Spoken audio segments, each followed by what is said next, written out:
Hello, hello. Good morning to my fellow Australians, and good evening, Saturday night, to those of you in the US and other parts of the country. Let me know if my audio is too loud or just right, and that you can see me. Unlike at the start of last week, I am audible at the moment. I was muted accidentally last week. Hope you're all well. As usual, discussing my recent video that I dropped a few days ago, as well as the recent streams and any intelligent, thoughtful questions that people might want to discuss. Otherwise, if you're here live during the stream, feel free to talk amongst yourselves. I will pop out the chat on my streaming software just so I can answer your questions a lot easier, so I can see them all on my big monitor in front of me. Okay. All right. As usual, if you're here live during the stream and you would like to ask me a question, make sure that you add 3 emojis like this. This is an example of, you want to ask me a question during the stream, put 3 circles, emojis in front of your question. That way I can actually see it. Otherwise, everyone's just talking amongst themselves, which is great and fine. I really like the conversations going on. So that's just an example. So let me say hello to the regulars. Peg, Boffin, how are you, man? Big ol' Luke, Neanderthal, Rocket, how are you? Rayleigh, Vero, Nikos, Mecca, Crummy VCR. Donna, how are you? Hope you're enjoying the Melbourne weather. It was really cold, wasn't it? I woke up and it was freezing.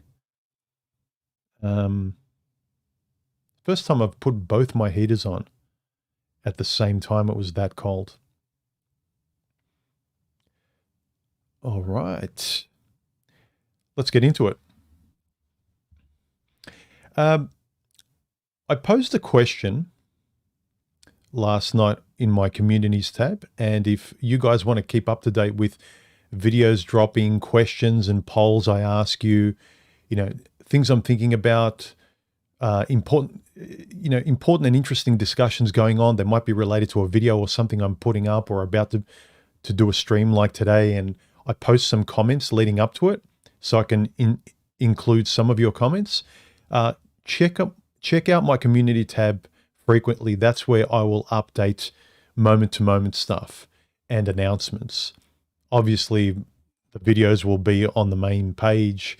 The streams, once they're up, they'll be on the streaming page. But all notifications, questions, discussions, they will be in the community tab. And if you join, you'll also get notification about a video dropping, a couple of tidbits and everything, but mainly supporting the channel. So don't forget to check the community tab on my channel. So the question I posed a question. I said, what was a wake-up call moment in your life? Okay. And I wanted to pose this question on the back of this video I made this week. What I learned from when I reflect upon the women I went out with, and I'm talking seriously. Obviously, you go out on a date, you've got little anecdotes of, I know why it was uncomfortable with this chick. But once the honeymoon period was over, you started getting these awkward moments, walking on eggshells. And one of them that happened a few times was where I mistook her quietness. I figured she's not a loudmouth like a lot of other girls out there. I like someone who's a bit more mature, responsible. They're not childish, because I really don't like childish women, but I also don't like the other extreme, which is kind of independent masculine women who sort of put a wall between you and them, and they want to be so independent that there's no tactility between you. There's no trust. You can't form anything. There's always a wall. I feel like I'm having a relationship behind glass at a zoo with someone. You know, you try your best, but you can only see a mirage. You can't touch or feel anything. So anyway, one thing that repeated itself more than once was you date for a little while. You know, it's not usually, it was most often within that honeymoon period. But once I remember it happened after about a year I was with this girl, but I was young. I was in my mid-20s, I think.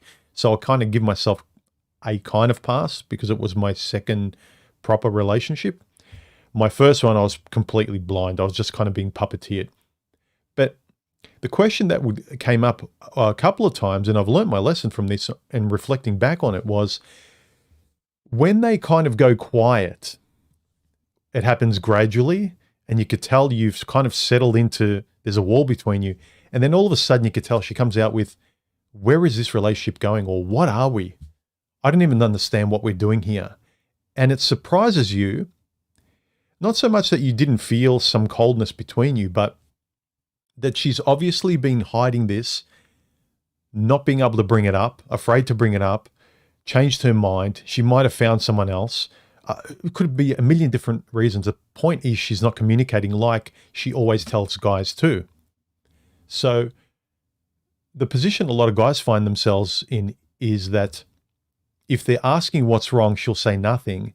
And after a while, guys get used to not asking the questions to provoke her getting annoyed because it's always nothing. She doesn't want to talk about it. She doesn't want to admit how she's feeling, what she wants, what the problem is.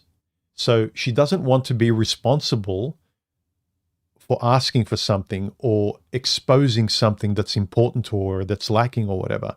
And this is the problem. Guys get used to not asking, not communicating, because Pumpkin gets annoyed and irritated and always wants something else, is never upset, never happy. The cliche of women nagging all the time. They kind of, I think a lot of them nag as a defense response to not being honest. Like, I think a lot of women who nag, they're not being honest. They're kind of making up bullshit so they don't address the real issue. Because if you communicate properly, you're not nagging, you're not complaining about the cup being left, you know, at this angle as opposed to this angle, or your socks on the floor. Like, they are small things to make a big argument about. Important things aren't being addressed because you're too afraid to talk about them. And this thing about what are we or where this relationship going, I think is a very common, relatable one to many guys. I mean, I don't know these days where no one really has relationships very much. They just keep hooking up. So I don't know how prevalent this is because it's kind of, I think people see it as needy. Oh my God, this guy's or girl's got feelings. She wants something serious. I'm independent and, you know, impenetrable, and I don't need anyone. This position of I don't need anyone, where no one has to worry about where they are because I don't care. I'm always single. I don't have to ask. I know I'm always single. It's kind of a very weird way to, and then they start to complain about, oh my God, I can't find love. And why do they lie to me? Well, why do you care why men or women lie on dates where you're happy living a rotating carousel, temporary hookup lifestyle? You're just having fun. Why would I go to Morocco and try and tell them how to run their life? I'm there temporarily. I take Morocco as Morocco. You know, they got their culture. I shouldn't complain about anything because I'm just there temporarily on holiday. And I see a lot of people hooking up, barely dating in holiday mode. So I really don't have patience for people these days, especially the younger generation, who think when I talk about commitment and long-term and stability with someone, if you want that, they laugh at me. But then on the same token, they'll complain about how men or women, while they're hooking up, aren't honest and they play games. Oh, it's frustrating. What do you want? Why do you want mature stability and honesty in sort of like a holiday mode of in and out? Like you care. No one cares. You don't have to be, look, you're passing through. Like if you pass through a town, do you really care if most people don't care if they throw rubbish. They don't care how loud they are, if they play the music. If they get drunk one night because I think I'll be out of there the next day, they won't remember it. It's a bit embarrassing, but I'll be gone. I won't have to face the embarrassment and shame. It's anyway, it's really weird. Okay, let's have a look at some of your comments, guys. First, I've got to get the your chat up. Let's see, which one is it? Studio. Ah, there it is. Okay. Hi to the regulars. Hey, Roman. Hey, Two Dogs, how are you?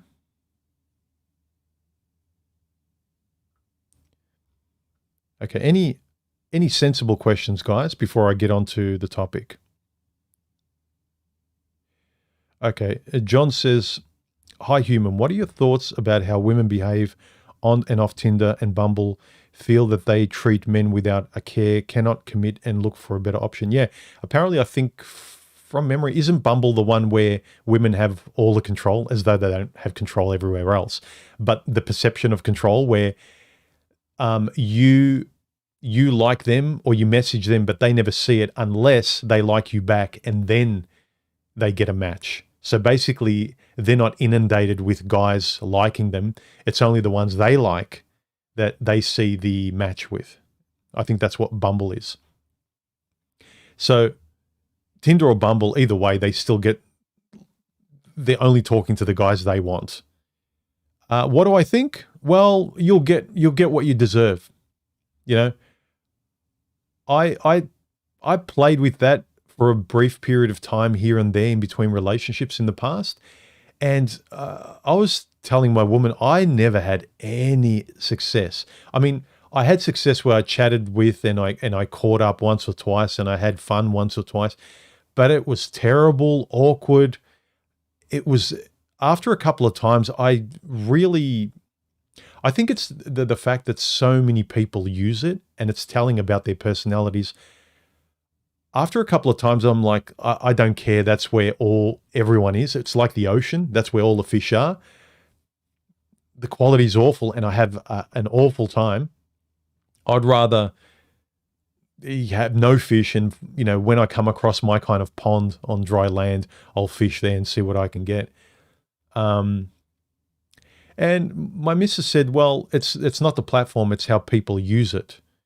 And I guess that's true, but in my experience, I think it's because if you're a woman, you have so many guys that you can decide to have fun if you want. You can decide to make it more fun if you don't want. And if the guy doesn't agree with you, you can just ghost him and go on to the next guy.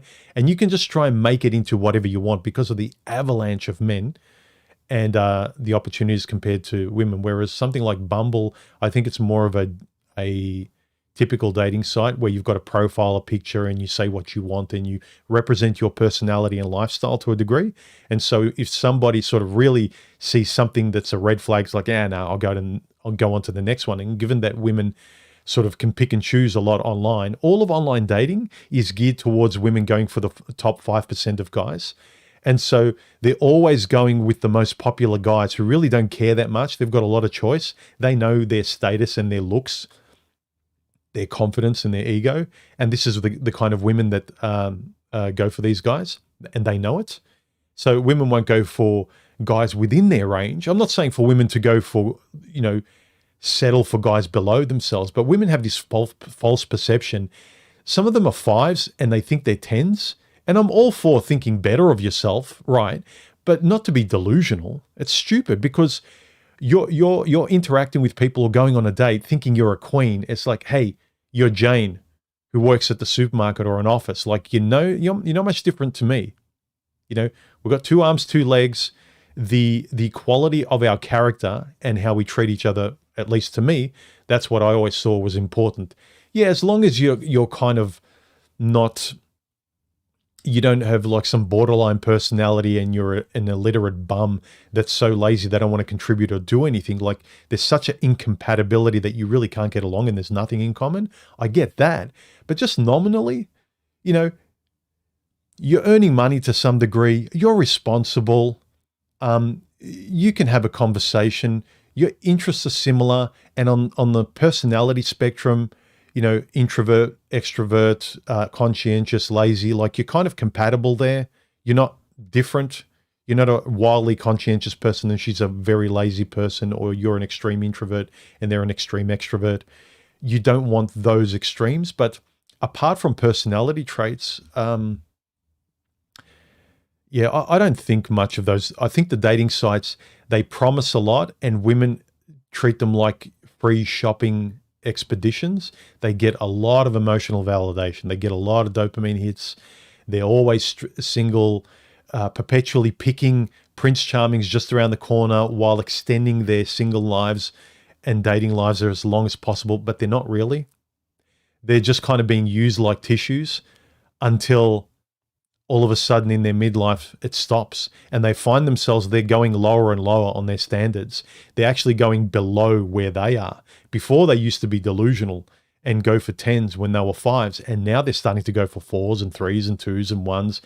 And, you know, guys who are addicts and have 3 failed relationships have been to prison. And it's kind of like, yeah, all women have is going on holidays. And that's a sad bit. I find a lot of older women who won't admit this. And there are some men, but I see vastly women who have been entitled all their lives. They won't admit it. All they have left is going to holiday in Morocco past their midlife, figuratively speaking, with men, going for bad boys, having fun, visiting such a foreign place that has nothing in common with them. These bad boys, momentary fun, and they just can't live there anymore. They have to go home, and they go home to an empty home.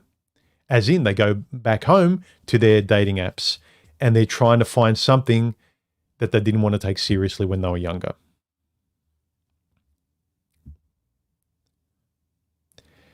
Crummy VCR says, women are always playing cute chess when they put you in check. It's expected that you move your chess pieces because of them and not for yourself. I always politely bow out and wipe off the game. Yeah, that's why I say learn to speak, because a lot of guys notice this or can feel it or they feel awkward. The more you know what this is, the more you can reflect and articulate it the next time this happens, because after a few times, these situations don't surprise you anymore. They never surprised me, because the first time, yeah, you don't know what it is. You feel awkward because she's saying nothing's wrong when obviously there is something wrong and you doubt your own perception. And then afterwards, when she admits there was, it's like, okay, yeah, I was right. It's right to trust my instincts. It's not right to pretend I'm not trusting my instincts and to buy her bullshit story.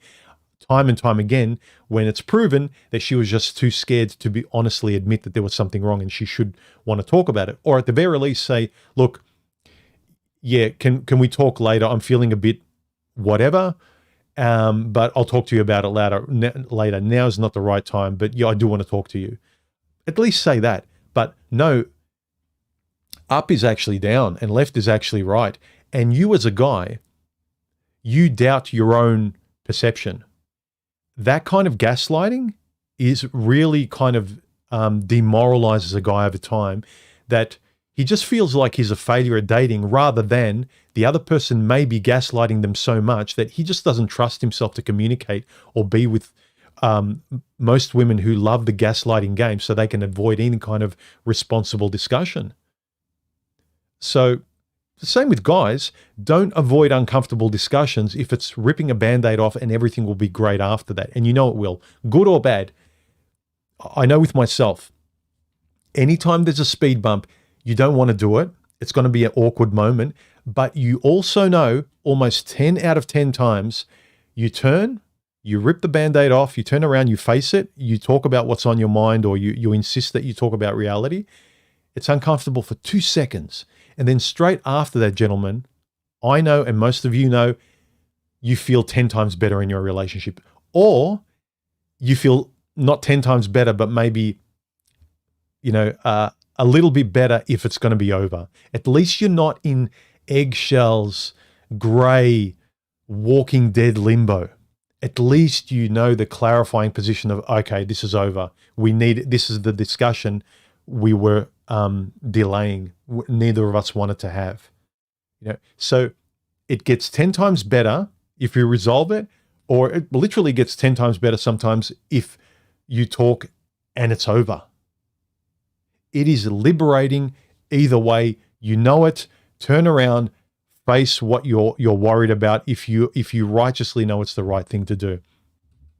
There's so many points in my past relationships that while they were good at the beginning, I regret a lot of them that I didn't end it sooner. And I would have ended it sooner if I had the courage to insist that the discussion be had.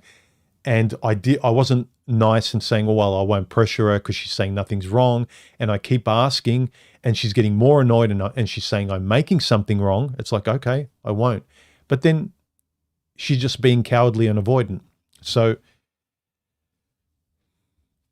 okay, onto the topic of the video. Again, guys, if you want to ask me a question during this stream, make sure you add 3 emojis like this before your question if you want to direct it to me. Otherwise, chat amongst yourselves. All right. The topic of this video. Let me give you 2 things I've learned, 2 tips, 2 dating tips from my past. And they're not really, I'm not trying to sort of, my channel isn't about sort of coaching or, dating advice. This is more how you can think and be as a man, as a person, even as a woman, just direct and honest. But I'm sort of more talking to myself and giving advice to men because I'm a guy. Like I can give human being advice generally, but I also realize that men and women are vastly different in the way they interact, process things, what they're afraid of, what they're very calm about. And men and women differ very, very much in those 2 regards. So 2 bits of dating advice I would actually remind myself, things that I got illuminated by, I learned big lessons about, were 2 things. And I'll do this every now and then because I think these lessons are important. People will say, well, of course that's important, human. That's just kind of basic 101. But people sometimes get too clever that they forget the basic foundations of how to be honest, how to have boundaries, how to think, how to speak about what you honestly feel and not apologize about it. People think it's glib and very self-helpy and cringy, but what's the point of getting so advanced that you forget the foundations? That you can't even get to the advanced stuff with somebody else because you keep tripping over like you're in quicksand when it comes to the foundations of being able to communicate and be fair with someone else. The 2 things that I will give you is one thing that you should do and one thing that you should stop doing or do less of. So do one thing, do less of the other. So tip 1, stop doing this, okay? First tip is, please, gentlemen, stop doing this.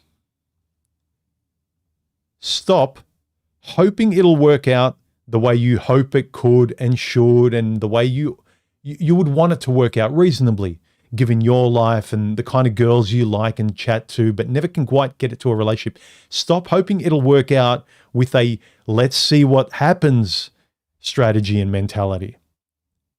That is, you stay a nice guy, you don't rock the boat, you don't tell her what you want, and I mean being politely, but there is get rid of the fear of just plainly expressing who you are. Again, I keep beating a dead horse with some guys.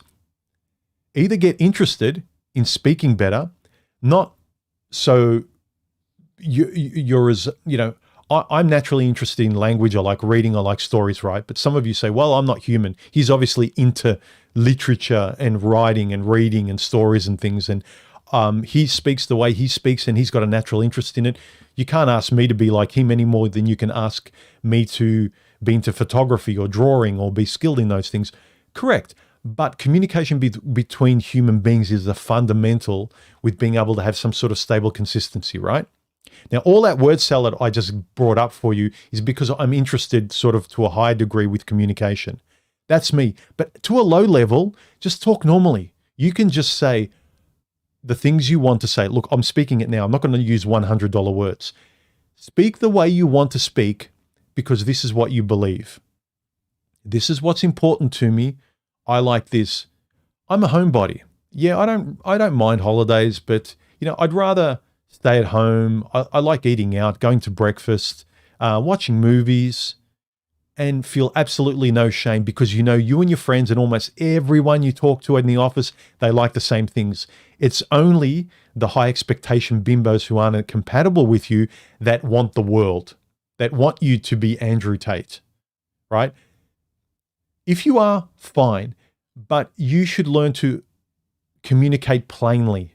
You don't need to have flowery language. You don't need to get up on stage and be Hamlet holding a skull and being able to articulate yourself so you scare her and you're the dominant one verbally. Like, I don't go on dates thinking I'm going to dominate this chick because of my lexical proficiency and I'm able to kind of speak well and communicate better than her and I'm more well-read and she's going to be dazzled by my vocabulary. No, that's not the thing. Is that I can't wait to express who I am in a beautiful way that I'm proud of myself. Not that I pat myself on the back or I'm showing off, but I love the clarity of being able to communicate, and I hope that comes back. That's what I'm hoping for, that a person who wants to be clear and communicate comes back. And then on top of that, and I'm not saying it's easy, a compatible clarity comes back. She could communicate clearly and go, I'm into traveling. Oh, finally someone that communicates. I want to travel the world. I want to do this. I want to have kids. It's like, I'm happy you're an open and honest person. I love that. But the most important thing is that bridge between you and me, the compatibility. I'm sorry. Our lifestyles don't match. I was taught this by an old guy once. 3 things that are most important about relationships is 1, physical compatibility, which is really easy. Today, everyone's just physically attracted, and that's the way they try and have relationships. 2, mentally attracted. You can communicate.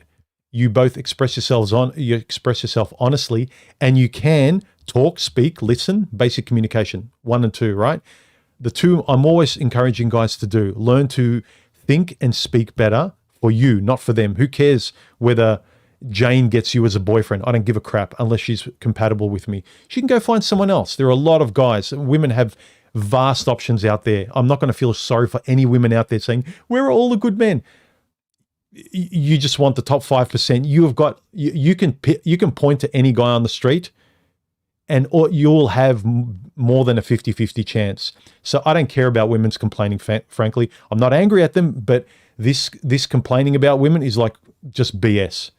So physical compatibility, mental compatibility and communication. And the third thing, the most important one, is you have the same values and want the same things out of life.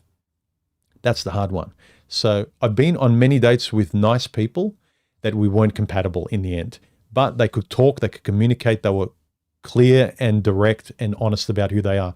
That's rare to have today. All you get usually is people in masks trying to be as physically appealing and show off and say the lines and play the games and say the right things and wondering what's wrong with men. It's like you're trying to date men and men are trying to date women, plural, rather than going out there and seeing if you, Joe, are compatible with Mary. That's what you want to do. It's all well and good to understand the differences between men and women. We're driven in this way. Women, yeah, fine. But once you pick someone, once you're on a date, it is 100% on Joe, Mary. Okay? That's what it's about. The groundwork before you actually decide to engage with a human being in life, before you make a choice, you can't rely on biology and data and stats to make a happily ever after for you. It can lay a lot of the intelligent groundwork, but it's kind of like, what do they say? It's, in terms of success, it's 95% work and 5% preparation or something. It's the same way with this manosphere dating stuff. It's 5% being aware of like men and women and stuff, and 90% you in front of the person, articulating yourself and listening and speaking and being present in that moment and trusting your own judgment and not being afraid, not walking on it, like just being as free as you are with your friends and family, hopefully. I hope that made sense.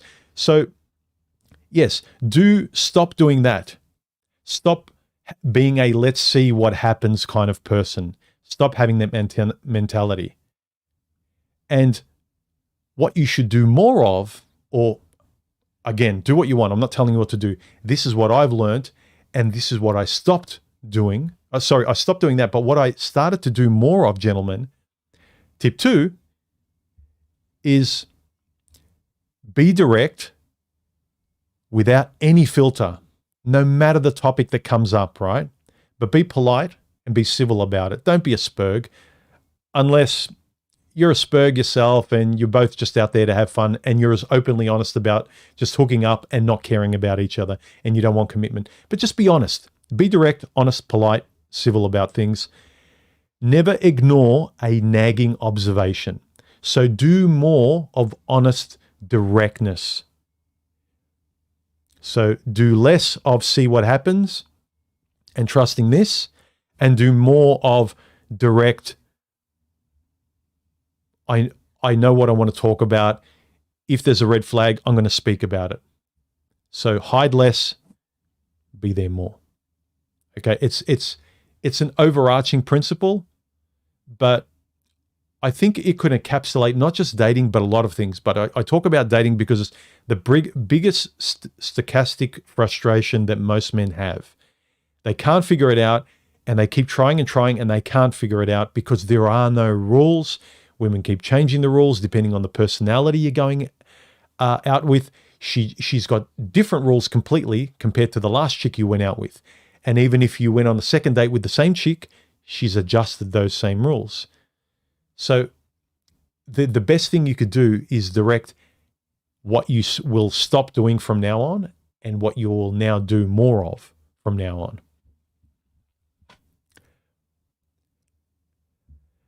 I asked, this is a question I asked my subs in the community tab last night. I asked them this question. The question was, what was a wake-up call moment for you? And I'll read out, go and take a read of some of the comments. They're really great. Most of them are really great, if not all of them. I just want to read out a couple that stood out for me. Stories that you really can't blame guys for giving up on dating when they go through such bad experiences. And it's really insulting when some people, as long as you're not hateful. Look, I don't respect guys who are kind of hateful. Throw your hate on the ex that did it to you. I get it. But other people who really didn't do anything to you, I really don't respect that very much. But some of these guys, you can understand why they're out. They want nothing to do with women. And you wouldn't blame them. If this was a woman and a guy treated them as badly, no one would say, well, just try another guy. What's wrong with you? Shame, shame, shame. Why aren't you dating anymore? So TW said, my wake-up call was my divorce. Opened a whole new perspective on women and my own beliefs. I realized that as flawed as she was, there was no one else to blame but myself by that stage. You may as well take 100%. You may as well take 100% responsibility, own it, and fix it yourself. Because when it's over, it's just you left to rebuild anyway. That's a good point. There's a time to kind of blame a person if they're worth blaming, if you really didn't do much or anything wrong, and they did. But at some point, if you stay there, they move on with their life. You're frozen in the point where they left you in pain. And they're enjoying life, and you're just wasting time. As he said, as TW said, in the end, it's just you left to rebuild your life anyway. So are you going to rebuild it and never let anyone like that in? Or are you just going to sort of wallow and keep looking at old photographs of your ex and keep punching the glass and saying, you're a bitch, you're a bitch? You can waste time doing that and going on every date and treating them like your ex, and wasting opportunities that might have actually turned into good relationships, but you just had the blinders on. Every woman is my ex. And again, I'm not saying you need to. Some of these guys, I don't blame them that they wouldn't go out with women ever again after their experience. Like Matteo, he said 10 years ago when I was hospitalized 4 days with sepsis, and my wife only visited once for 5 minutes. The day after being discharged and still very weak, she had to rush to help her friend because she was feeling sad. This was definitely my red pill moment. Much happier now being single and traveling full time in Latin America and Southeast Asia, but waited for our son to first leave for university. Yep. After that, I can understand someone being jaded for a very long time or just saying, look, I'm not out. I'm out. I'm just going to have fun with women. My tank is empty. And all these people that say, oh, well, that was just her. Fair enough, but I'm not angry. That person ruined it for all other women. And sorry, you don't get me anymore. Oh, you're sad. Stop trying to shame me. I'm sorry. Like, you're trying to shame me so some of you can get a nice guy again. I think a lot of these women need to be shamed out of being bitches. Not directly, but by enough of these guys being treated badly that I'm seeing a lot more YouTube channels and podcasts of women being honest and for once recognizing that, surprise, surprise, men have feelings, that if you were treated this way, you wouldn't like it. You would probably be angrier than this guy. This guy's just saying he's out and he doesn't respect women anymore. You would flip a table and look for retribution. These men's reaction is mild by comparison to the way a lot of women would react. So it's encouraging to see a lot more women now making channels and content that they're actually placing men in the conversation as human beings and pointing the finger at these wretched women who have gotten away with too much for too long. Unfortunately, with guys already in their midlife and guys who grew up through feminism like me, I had to kind of tolerate a lot of that as being just normal empowered behavior by women. And it was my problem that I was insecure and I just couldn't handle a strong, independent woman, which was code for what was wrong with me, that I couldn't tolerate a masculine bitch dressed in a dress. It was kind of like going out with, I should be happy going out with a cross-dressing man who treated me like crap. That'll probably get flagged, that tirade. Anyway, the Faded Hero, he's a member of my channel. He sent a comment saying, spent 5 years with a woman, sat with her while she went to therapy for childhood trauma, slept next to her on the floor when her panic attacks drove her out of bed, worked with her and supported her while she worked on herself. 5 years in, I figured there was nothing we couldn't work through until she decided one day she needed a break from it all and left me. Said I was never there for her. Sorry, I don't mean to laugh. I had a girlfriend like this.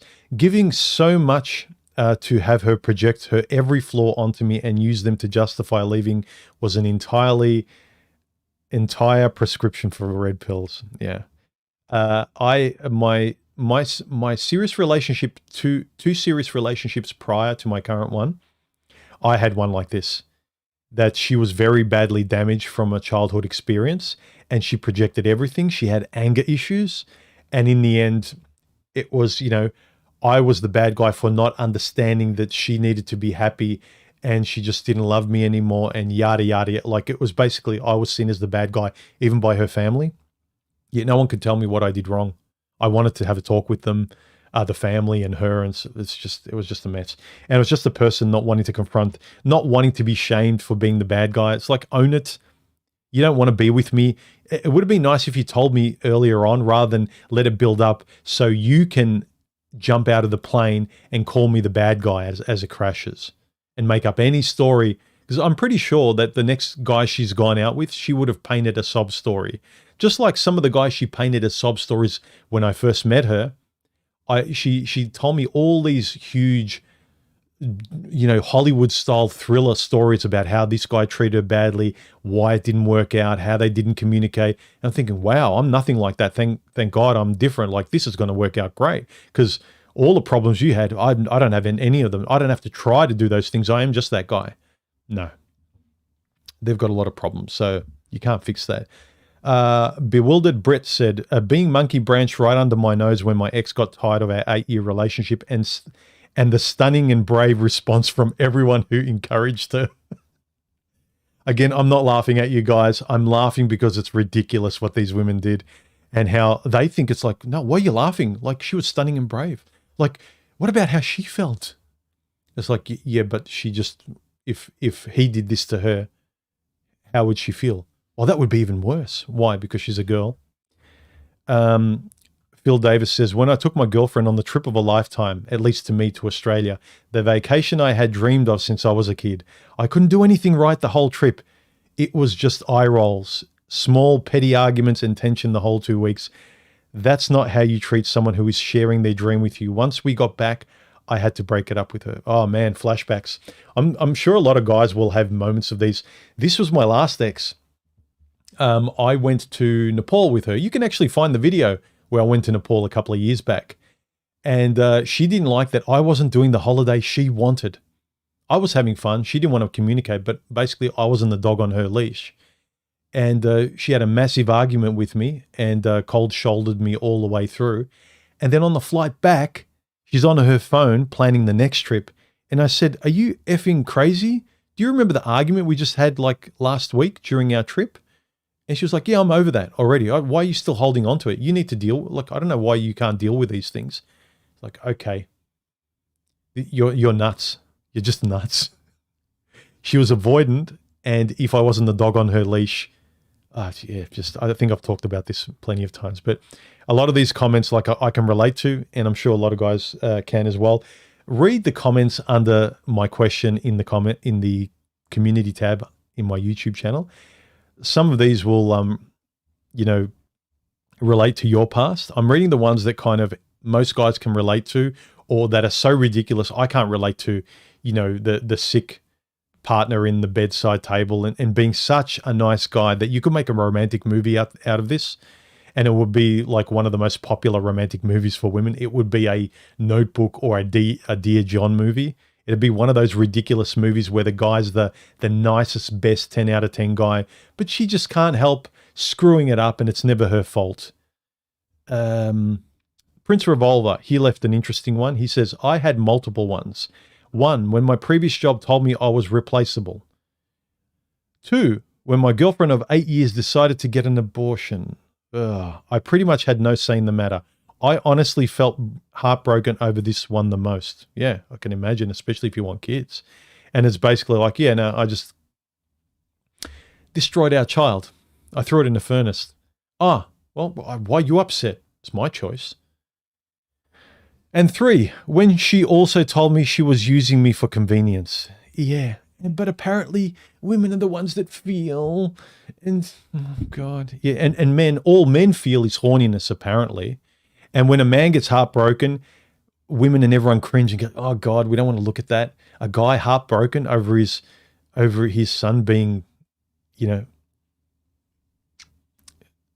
destroyed. I don't want to use a word that's going to get this banned. Don H said, catching my ex-wife's infidelity, it made me grow more than any other event in my life. I can almost say it was the best thing that ever happened to me. That's the way, man. Because don't forget, these shocking moments can also be so kind of such a cold water moment in your life. They're kind of like being dunked in ice water. It's a moment you'll never forget. It's such a lucid, sharp moment of clarification where you were someone before that moment and then you are someone else after it. It's a really sharp moment in your life. It was also the worst thing that happened ever. Yeah. Often the worst things that happen to us are also the most liberating and best lessons for us. Thank God for the mute button when a man needs to belch. Was there really any point if I told you? David P., he said, I have disabilities and a very noticeable different gait. When I showed up on a date, I walked into the restaurant and before I sat down, she got up and said, this isn't going to work, and walked out without saying another word. It was at this point I realized most people see me for my disability and not as a person. I wonder, did you actually mention it to her beforehand, or she only reacted to it when she actually saw it? That's an interesting one. Yeah, look, this is a tricky one. I can understand that's really rude because I remember I went on a date once, and this girl, she never told me, like I was messaging her on a dating site. This was many, many years ago. This was probably about 15 years ago or more. And we went on the date, and I only got to know her through talking on the phone, chatting, messaging, all the things you can do. This was before video calling and FaceTime became a thing.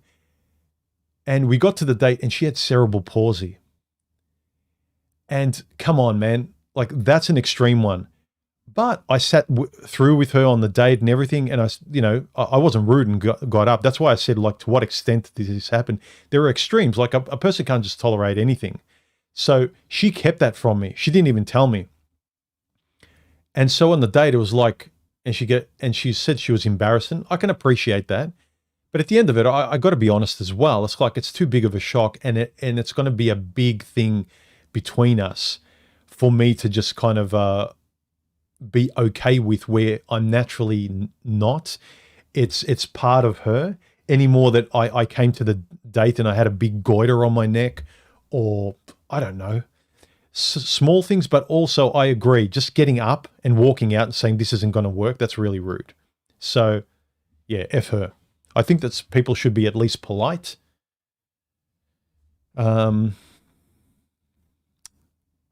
Andy H says, my wake-up call was the beginning and the end of my last relationship. I barely managed to fall asleep because my heart was fearfully racing whilst lying next to her. Yeah, those last moments where you know the relationship's over, you're running on fumes, you don't communicate, you're not sleeping with each other. I mean, like, everything's gone. They're the worst. Anyway, he continues, I could not get any sleep. I regularly wake up at 2 a.m. or 4 a.m. I was just dragging myself through life daily. I felt miserable. I thought I was at fault for not loving her anymore, and I needed to fix it. So we went to couples therapy. I started to consume heaps of books, podcasts, videos, and relationships. Finally, I stumbled across the topics of toxic friendship, relationships, and attachment styles, etc., and figured out I was in a codependent relationship. Well, to be honest, technically, even if you're compatible with the person, there is a level of codependency. It's whether it's healthy or not, or it's dysfunctional. But anyway, Andy continues. He says, she wanted me to fuel her self-esteem, which of course there was never enough. And I tried until I passive-aggressively checked out. Only when I was with my friends, I felt at ease, at least until she was texting or calling me about when I'm going to come home. The initiation of the breakup was one of the most terrifying moments of my life until now. My parents were married until death did they part. Therefore, the concept of breakup was non-existent in my worldview back then. What followed was the breakup was a tremendous growth in terms of red pill philosophy, tranquility and peace, and much more. Also, thanks to you, human, you're welcome. Your videos helped a lot in dragging me out of very dark places in my mind and established new perspectives in life, women, and dating. Greetings from Germany. Thank you so much. 2 a.m., 3 a.m. is unfortunately unhealthy time to join your live stream. No problem, ma'am. Thanks for the comment. I'm glad I helped.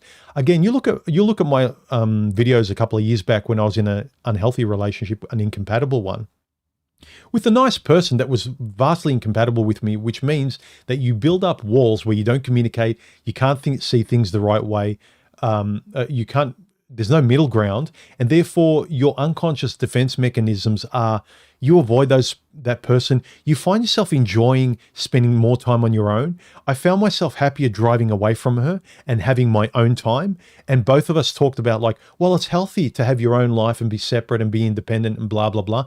And then when I look back on it, it's like, no, we were just trying to civilly, as two nice people, make the best of having a relationship with a mismatched person. Thanks for sharing it, Andy. Andy's one was very relatable to me as well. So I encourage you to read some more of those comments in my community tab under this topic, under this question I posed. What was your wake-up call in moment? I won't read out all of them because there were quite a few. There were quite a few good ones. But they were all really good. So yeah, let me also, before I forget, read out a super chat that real names not given gave just as I ended the stream last time, and I didn't have time to respond to him. So I want to respond to all of you guys that give me a super chat. Real names not given. His question was, does a relationship equate to progress in life? If I'm single, am I forever on pause? Do you do what you want and try to enjoy life with or without a relationship? Of course not. I've spoken to many guys who are out, and they are a pleasure to talk to. They're not angry. They're intellectually frustrated by what happened and stuff, but it's kind of like, when you're talking about sport, it doesn't really kind of cause you to go to therapy. It doesn't frustrate and debilitate you in life. It's kind of like it's an enthusiastic interest with your past and the lessons you've learned. It's almost like mentoring through chatting with the boys and stuff. But there's a difference between the guys that are really frustrated and annoyed and they want to work it out. These guys are sharing stories and more intellectually talking about this stuff, as I am now. I'm in a happy relationship. So I'm not really frustrated, and I haven't been for a very long time, even before I met my partner, which I think had a lot to do with her feeling comfortable with me. I kind of let go of just caring, like just trying to have relationships, and I was just enjoying my life. And then when she came along, I wasn't as defensive. I was able to kind of see her compatibility for what it was, while still being logical enough to, if I spotted a red flag or saw something I didn't like, I talked about it. And in fact, I talked about one or two things before I got to know her, like in those first few times of talking to her and meeting her, was like, oh, do you think blah, blah, blah? Or when you said that, do you mean this and that? Like I would clarify everything immediately because I wanted this to stay real if it was compatible. And the moment some red flag popped up or something's not even a red flag, like some distant like yellow flag, kind of like, is that a red flag or not? Let me just clarify it. And then you clarify, it's like, no, it's not. At least it wasn't a deal breaker red flag. It was just kind of, I like steaks and she likes chicken kind of thing, I'm exaggerating, but that kind of difference where it really doesn't matter in terms of both of you getting along with each other. So yeah, I'd say real names not given who asked this question. No, if a relationship doesn't mean, if you're not having a relationship, it does not mean, I'm not saying that it means you're on pause and you're not really progressing in life. Of course, I don't mean that. If you listen to my words and how I speak in my videos and on my streams, if you are genuinely happy, if you're not frustrated, if you can have live and let live conversations. For instance, if I believe what I believe, right? If I have a conversation with a level-headed, respectful guy from another point of view in life, as long as he's got a live and let live attitude, as long as he's not trying to shame me, as long as he's not trying to debate that he's 100% right and he wants to demolish me and shame me in front of the world and I'm 100% wrong, I have no patience for those guys. So if you are rationally enjoying your life, I don't care what you do. I would sort of put my arms around you, figuratively speaking, and have a conversation with you, and probably have a very enriching one, because I enjoy having conversations with people who aren't exactly like me. And inevitably, no one's exactly like me. We might have a lot of commonalities and we might have a lot of interesting talking points and similarities, especially between men and women if you're part of my channel and you subscribe to me, especially, and the friends I've made through my channel. Of course, part of following me is that we see relationships and women and our experiences tend to be on the same page. But barring that, even having conversations with everyday people about how you live your life, ethics, morals, if this, then what? A to B discussions about life. Would you do this? Introversion versus extroversion. How much do you need? Minimalism versus being so much of a consumer. Again, how does that play into the partner you pick? How does she view being minimalist compared to being an extrovert and being a shopper and being a consumer and being materialistic. All of those things are really interesting. So it's not just squarely on relationships, but a lot of these things cross-pollinate and connect with everything else. So I wanted to answer Real Names Not Given's question. Let's see.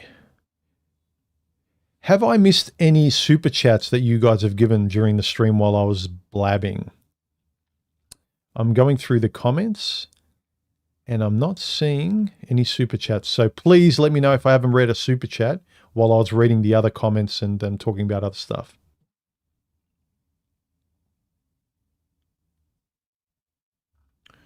Okay.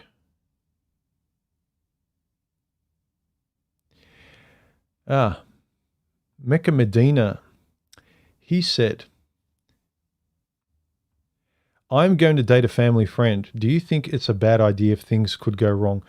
No, I think if it's open and honest, no. I had one of the best relationship I had before my current one in my mid-30s.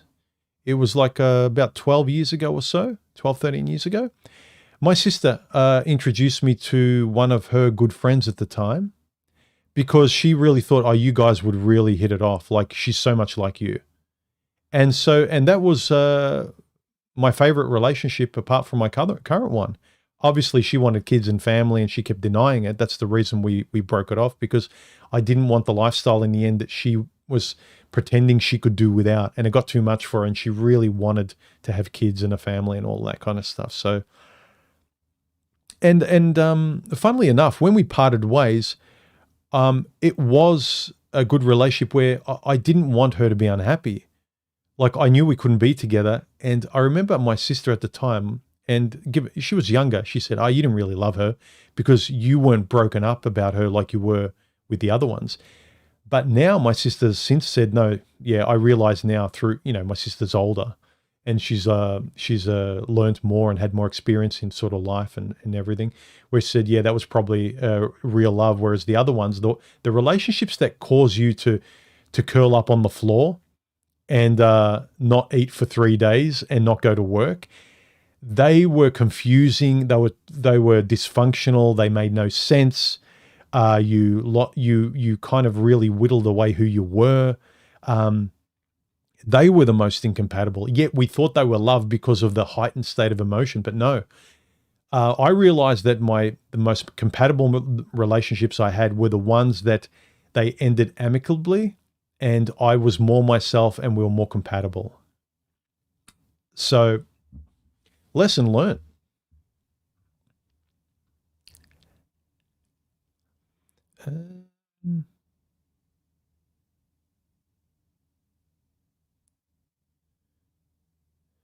I don't agree. Elusive man, if this is what you're saying, or you're saying this is what Yuri said.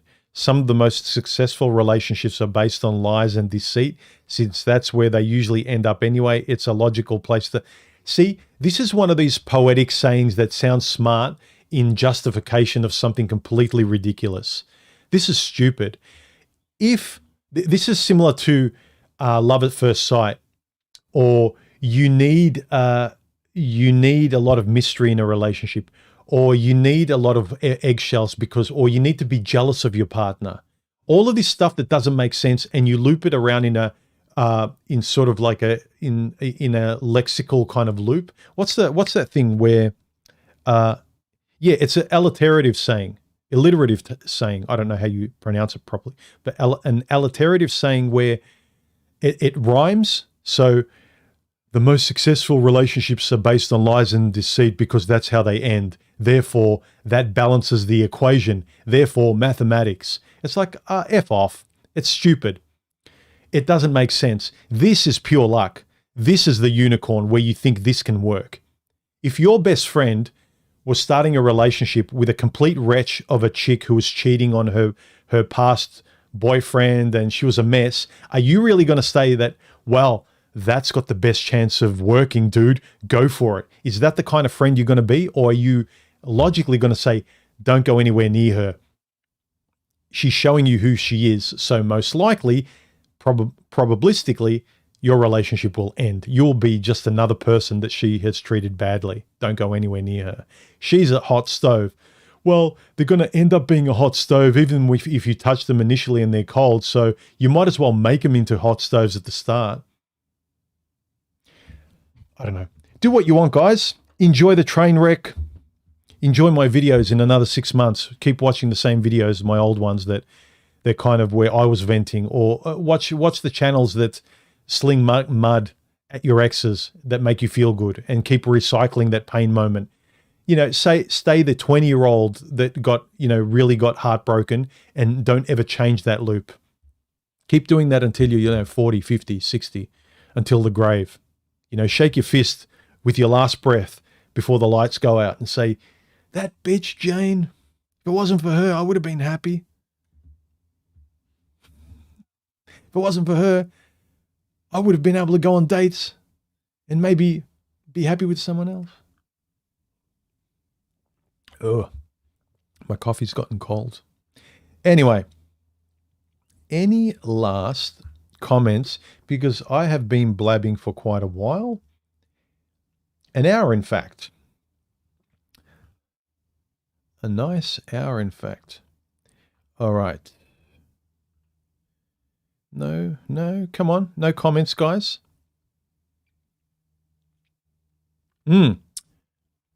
Melee Nico says, I agree with your previous statement about being mentally and perhaps intellectually compatible. Perhaps that is really important as we age. It is. I don't think you need to be a mirror of each other. Like, my missus doesn't speak or think like, she thinks similarly to me, but we communicate in a similar structure, if you will. So she's obviously her own person, but we both like directly communicating. We find conversations interesting anytime anything's important with her, even if it's a topic or a genre or something that's not important or not interesting to me. The way in which she expresses it and thinks about it and relays it to me, that common bridge, she'll talk about it with me that I can discuss, and then I can find it interesting via the way I want to communicate. So for instance, she'll watch more of the ABBA and Preach, and the kind of more interesting, not the spurgy type, but more the interesting podcast debates between and discussions about relationships. And I just find them too long, and they complain a lot. It's kind of people that sound like they just came out of their first heartbreak and they're venting. Whereas she watches them and she kind of finds them interesting in that way because, I don't know, girls find that stuff more interesting, I guess. But when she wants to talk about it, she'll say there was an interesting point, and then she'll talk about it. And then rather than me sitting through 2 hours of that, she kind of puts it on in the background, and then she remembers there was an interesting talking point that I would find interesting. And 1 or 2 times I've actually mentioned them in my videos. So I'd say that if you're able to communicate respectfully and have that really interesting bridge between you conversationally, and your lifestyle helps a lot, and your temperament helps a lot. So we've got the same kind of temperament, communication style. We're very direct. We respect each other. We're both introverts. We're both homebodies. Just there's a lot of compatibility that allows communication to be much, much easier. And especially because we're very direct. So I don't think you need to be intellectually as compatible as long as you communicate more compatibly. So your intellectual differences may not need to be 100% on point, but there needs to be a common middle ground. There needs to be sort of a handshake to one degree or another. It's kind of, in a simplistic way, it's kind of like you appreciate that women will like romantic movies much more than you. You will every now and then watch them to be the good partner, but I will find myself enjoying the more realistic or more mature romantic dramas. So I have no problem watching them because they're good stories. Will I reach for romantic dramas when I myself just want to watch the video for myself? No. But to watch something with her where there's the common ground of, well, we both want to watch a thriller, and here's a romantic drama that's got a bit of thriller, a bit of drama that's like, a bit for both of us. I'll enjoy that more when it's realistic and more mature, rather than kind of, I won't enjoy or watch very much those kind of I don't know, those teenage movies. Like it's like, no, she can watch that on her own. So yeah, I don't think intellectual compatibility less so, but I think mental compatibility, yes. The way you communicate as personalities.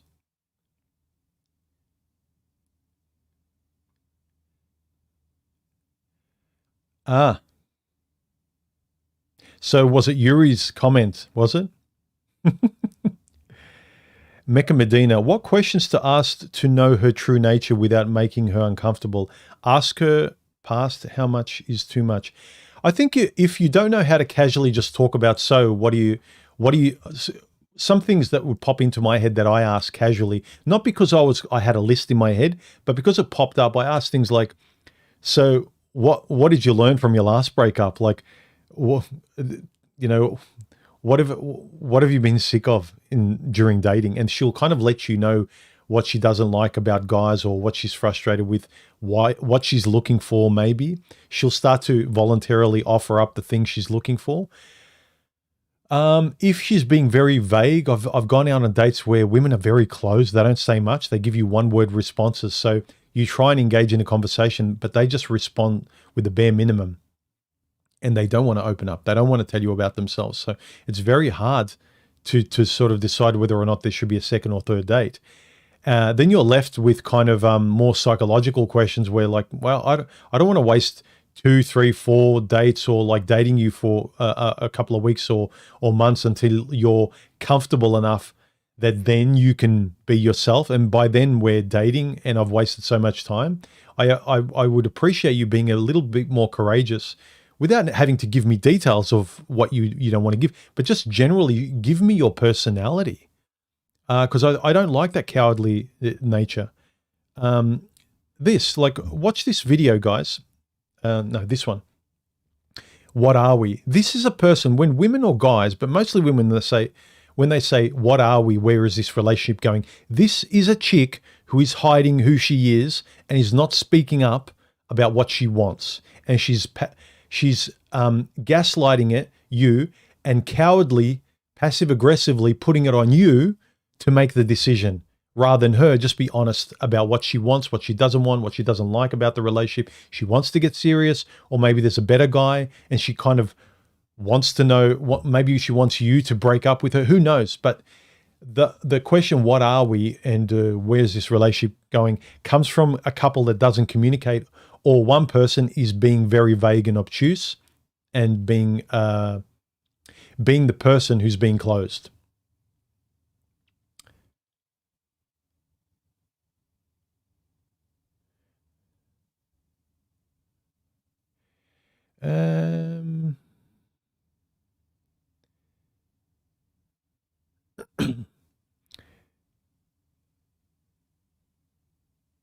Okay, here's another comment.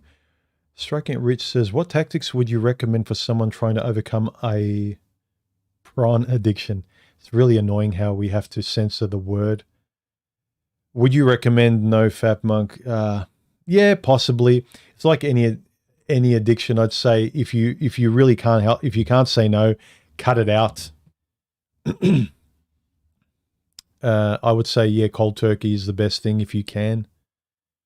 Or should I get outside in the real world and interact with women? Yes, both.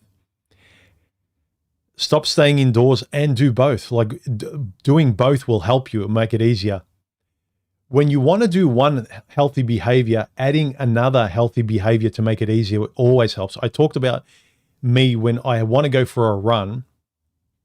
I use that as the moment I'm going to listen to podcasts that I've saved in my phone. Like I haven't got time to sometimes spend listening to like 1 to 2 hour podcasts of people. I save them, and then that's the moment I can listen to them on a run or a walk or traveling by a train. Introduce fun things that you want to do with things that you're resisting. So yeah, both, mix them both. It'll make it easier. If not, just do the thing that you're resisting doing. Do the right thing, do the thing you're afraid to do the thing you're lazy to do. Yeah, but do that and add something fun to doing the right thing, which will make it easier. That's my suggestion. Crummy VCR says, anytime I hear what are we, I'll answer very close to done.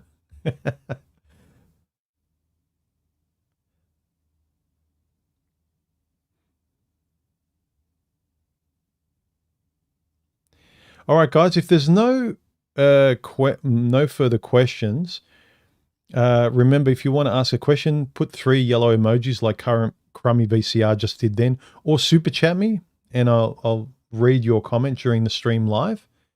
But unless there's any more super chats, Donna. She says, thank you for the super chat, by the way. Where is your expired lottery ticket video? It's gone. Yeah, there was a lot of idiots in the comments section fighting with each other. And it was gaining a lot of unnecessary attention from YouTube, so much so that, you know, I would have got a warning. In fact, I did get a polite warning. And so I put it on Odyssey. The link to the channel is... Where is it? I might put a post in my community tab with the thumbnail of that video saying, watch my old videos or watch this old video. But go to my Odyssey channel and it's there. You can find it there. So I will put a lot of my older content over time there that's just kind of getting the wrong kind of attention. I did it when I was kind of venting with a lot of the unfairness that I still do stand by. Like, I don't regret making those videos. And I don't think I said anything that was particularly, it was very blunt and I didn't care. And it was basically like, I don't care what you say, chicks, and, you know, sticking my middle finger up at any woman who didn't like my own legitimate opinion of what I thought. But I'm much less abrasive now. And I've said what I needed to say, but it gains a lot of the wrong kind of attention from young spurgs who just want to, they're using this, the manosphere kind of content and the educational stuff in these conversations I want to have are more mature, and I want to kind of help guys take steps forward so they had better lives, they think better and speak better and live better in the real world, enjoying their lives, and not kind of talking about the war stories and how women did them wrong and how the government's against them and how the laws, and until they change, you know, we have to be MGTOW warriors and, you know, fight back. And it's like, oh man, really? You young guys can keep throwing mud at the wall if you want. I had my time. And I'm sure a lot of guys will say, I've sold out. I haven't. I've spent my tank on being frustrated to no end. You guys might have been entertained by it. I wasn't really. I was venting. I knew a lot of guys would find it funny and entertaining, but I was doing it for me, man. I wanted to get a lot of that stuff out. I was doing a lot of therapy through my channels. You could argue I'm doing a lot of that now, but now I'm kind of just enjoying making videos and editing, having conversations with you. You tell me. I don't think I'm as abrasive, and I would say I'm one of the more mild, if you want to call me, manosphere channels. And in a lot of respects, I've even moved away from that. So I don't care. Any last super chats or comments, peoples? Let me see. Have I missed any super chats apart from Donna's? Let me know, guys. I don't think I have. All right. I think I've got all the super chats by now. Any last super chats or comments with 3 circles before them? And if there's none, I'll wrap up the stream so the rest of you can enjoy your Sunday. So can I, or go to bed if you're in the US. Thanks, Striking It Rich. Thank you for the super chat. He says, just a small thanks, human. Been following for ages. Thank you, man. I appreciate it.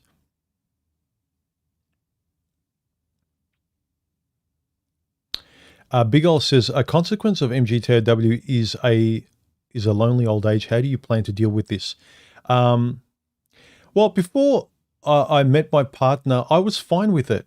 If you've got good friends and family, you've got a good life, you know, it's not going to be the same as having someone living with you 24/7, but there's a trade-off. So what's the logical thing to do? Will you just pick anyone that's incompatible and you're going to have a worse time getting old?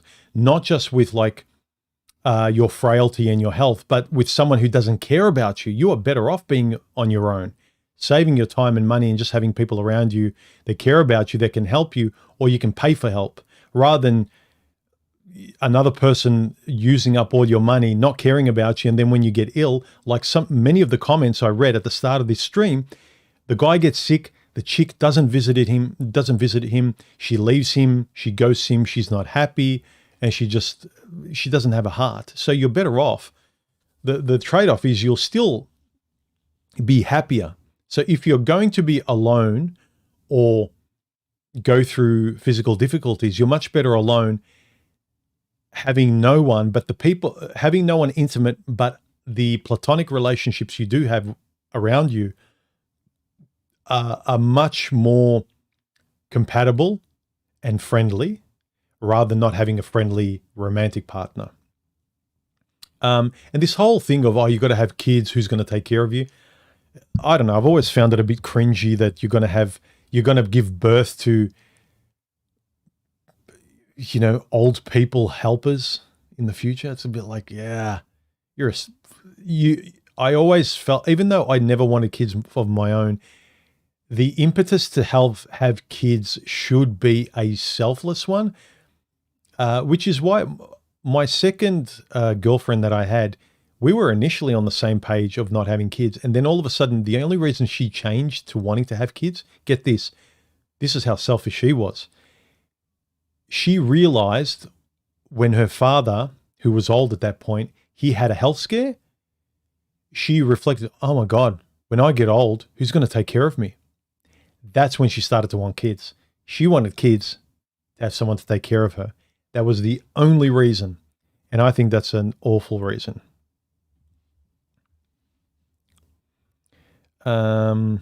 So look, I was going to deal with it quite comfortably, because between just picking someone who I wasn't happy with, incompatible with, didn't love, would rather spend a lot of time away with, we would just be sort of distant strangers. I'd rather have if I'm going to have that distance, I'd rather not feel it in my home. I'd rather because I'm good on my own, I'd rather be good on my own. In the moment I feel distance, I can catch up with the friend and alleviate the loneliness, and then go back to being good on my own and having friends, rather than always feeling lonely with someone.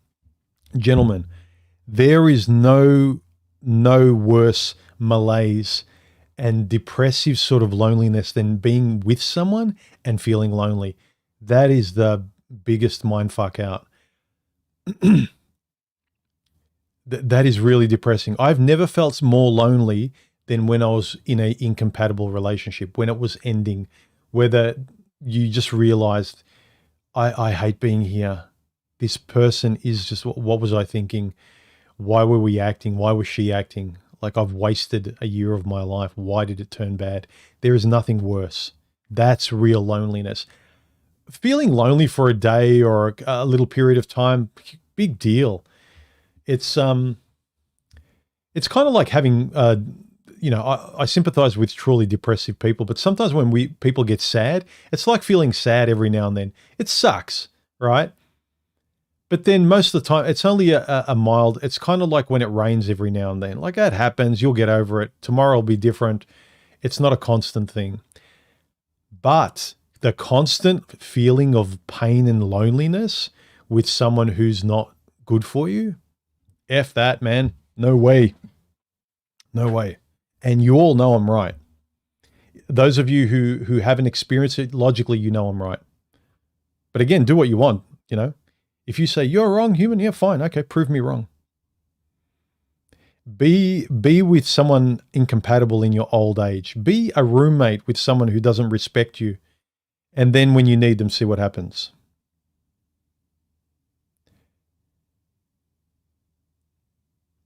Oh, here we go. Kids as an insurance plan is selfish. Yes, I agree. All right. Any last super chats or comments, and we will wrap it up, guys. Oh, this was a good one. I felt good. And I've got a new Be Right Back. You know, sometimes I worry because my front window here gets really good lighting, and that's why I like having my streams in the morning, because I get good natural sunlight, and it gives a good sort of cinematically speaking, it makes the streams look really nice, the lighting and everything. But at the same time, sometimes you get delivery drivers, the next door neighbors, kids, like, my ball went over your fence, and I can't tell them to wait. And I've actually done a new Be Right Back screen. What do you think? Anyway, I just wanted to show you. So let's leave it there, guys. If there's no last super chats or comments, hope you enjoyed the stream. I'll catch you in the next one. And leave your comments, like, comment, subscribe. The latest video, this one, please share it around. I'm spending more time making the topics more interesting so people get everything I'm trying to say. They're more entertaining. You want to watch them all the way through, and maybe, you know, you share them around more, because it's not just people who already agree with a lot of the male talking points, but the more I make them entertaining like this, I'll get other people who wouldn't have otherwise watched them. So I make them interesting enough to watch initially, then people sort of go, oh, you made a point I never thought about. So maybe you can get your girlfriends to watch it, or women in your life who, when they think of male content, they think, oh, this guy's a woman hater, where I'm not. And maybe some of these more entertaining videos will help people be more amenable to the frustrations of what guys will go through. Anyway, guys, thank you for your comments. Crummy BCR says, I'd rather be lonely and talk to myself than talk to someone who doesn't care or has checked out. Exactly. Mecca Medina says, MGTOW is just anger. It is not a philosophy to build upon. It used to be. Now it's very much tipped to that side of the seesaw. There's just a lot of frustrated, angry guys who are very very big black and white thinkers. And it never used to be black and white thinking. The science tended to be much more black and white, but the conversation about the science and the statistics used to be much more philosophically based. Therefore, it was much more humanly based about the data and the science. So the philosophy would underpin the discussion of all the STEM-based research and data and laws and all of that sort of stuff. And so we would rationally speak about our experience and what women were like and our empirical stories about what happened to us. Like, it would be this really nice kind of stew that made sense, from logic to anecdotes to all. It was really beautiful back in the day. And it was one of the reasons I actually started making YouTube videos and threw my hat in the ring, because I was enjoying conversations in the comment sections, and I talked to one or two of the guys, and I figured like I could join this conversation, and I enjoyed making videos and things like that. So yeah, that kind of went really quickly. I think out of the old school guys, about the only two guys that I would say had the same kind of live and let live, mature discussions, Stardust and myself, even though Stardust talks from a very different point of view. I recommend you go check him out. He's much more intellectually and ontologically based than I am. I'm much more empirically, philosophically based, I'd say. And I'm sure he and a lot of other people would say I'm maybe a bit too much so, in terms of like not being the cup of tea that most people would want to drink. But even so, like I don't see too many people wanting to have cerebral, intellectual conversations apart from some of us guys that I mentioned, like Stardust, myself. Better Bachelor, he's good too. I like him, although he does much more of the modern podcast sort of stuff. He's always kind of reading out articles and talking about sort of a lot of the legitimate stuff. But the way in which he talks about it, he's one of the very few guys that I respect in terms of the guy he is. Another way I could put it is, who would be the kind of guys who aren't the old school guys, but are more the older newer content style guys that I could see myself having discussions with just based on their personalities. And I would say the two guys that I see is probably like Better Bachelor and maybe Rollo. Those guys, even though they do very different content to me, I respect the kind of guys they are and the way they speak. They have their own point of view, and they're not emotionally triggered. They've got a good grounding, and they will have a live and let live attitude in terms of their conversation, even if they're talking with people that are their opposition. They have a good stoic stance in the way they want to talk about their point of views. So again, the internet and YouTube is very big now, so you can really watch the information you want to watch, and who you watch over and over again is the kind of person you start conditioning yourself into. And if it's not working for you, if you're going on dates, no matter how many fresh and fit videos and podcasts and debates between men and women, trying to, prove who's right, like if it's really not making your dating life more tranquil and consistently tranquil, where you go there in more and more control over what you want and don't want, then I would suggest maybe watch some other content. I don't mean you need to go cold turkey if you find Fresh and Fit entertaining, but start distinguishing between what's more educational and what's more just entertainment. So anyway, I'll leave it at that, guys. I've been talking for an hour and a half. Thank you for dropping in. There aren't any more super chats, no more comments. All right. Have a good weekend, guys. I'll check you out in the next video, and be good. I'll catch you later. Bye.